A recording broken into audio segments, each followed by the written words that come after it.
Hello everyone, welcome to Shanmargaha classes.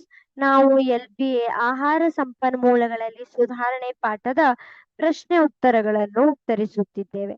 ಪ್ರಶ್ನೆ 61. ನೀರಾವರಿ ಎಂದರೇನು? ನೀರಾವರಿಯ ಸಾಂಪ್ರದಾಯಿಕ ವಿಧಾನಗಳನ್ನು ಹೆಸರಿಸಿ ಮತ್ತು ವಿವರಿಸಿ. ಇದು ಕಠಿಣವಾದ ಪ್ರಶ್ನೆ ಆಗಿದೆ ವಿದ್ಯಾರ್ಥಿಗಳೇ. ನೀರಾವರಿ ಎಂದ್ರೇನು ನಿಮ್ಗೆಲ್ಲ ತಿಳಿದಿದೆ ಅಲ್ವಾ?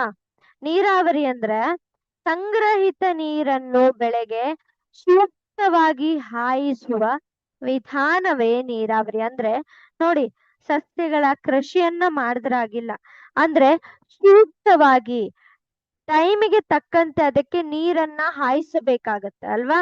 ಸೊ ಅದನ್ನ ನಾವು ನೀರಾವರಿ ಅಂತ ಕರಿತೀವಿ. ಸೊ ಯಾವ ಯಾವ ವಿಧಾನಗಳಿವೆ ನೀರಾವರಿಯಲ್ಲಿ?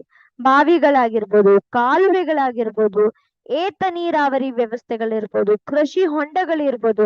ಇವೆಲ್ಲವುಗಳು ಏನು ಬೇರೆ ಬೇರೆ ವಿಧವಾದ ಏನು ನದಿಯ ನೀರಾವರಿಯ ಸಾಂಪ್ರದಾಯಿಕ ವಿಧಾನಗಳು.